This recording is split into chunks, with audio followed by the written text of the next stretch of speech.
in 2014, as you say, at your dad's urging, you go back to Iran. You end up getting married there.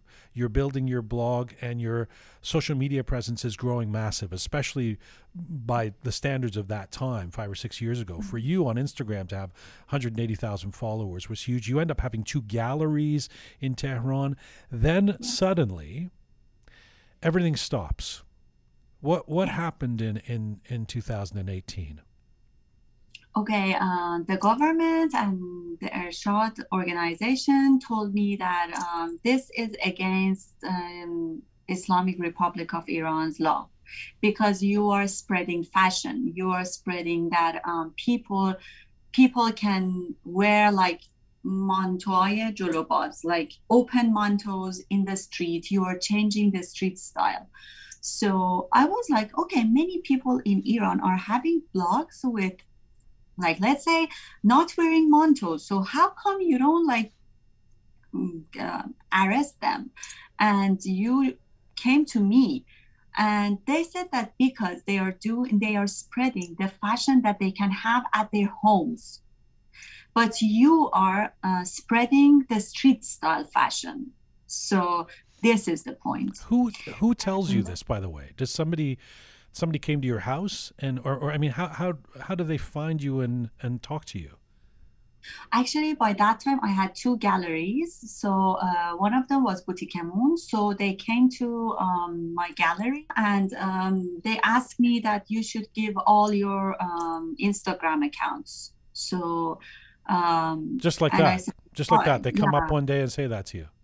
yeah, very politely, very like nice. And they said, you should give it to us. And I was like, okay, here you are, all my accounts, all my stuff. And they gave me a paper. They said, okay, tomorrow you should come for Bazjui. What is So Bazjui?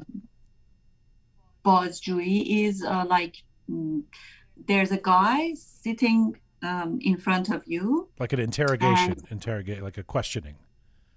Exactly. Yeah.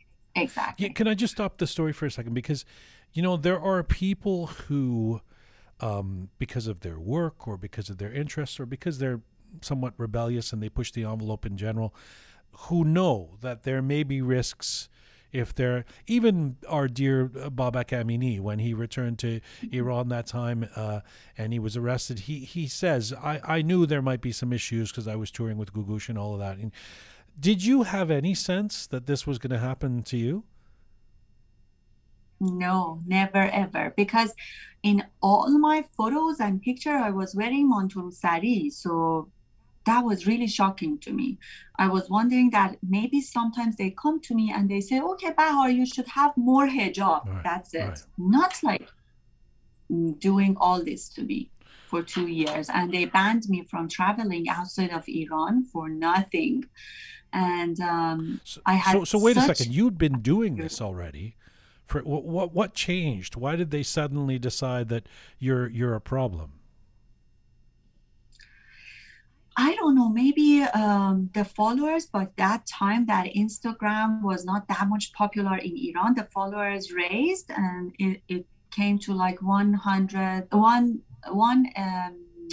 80 something K Thousand, followers. yeah. So yeah, 5, 6, I don't know, 4 years ago, 3 years ago. And then after that, I had my galleries. So maybe all those and the things that they understood that designers love me.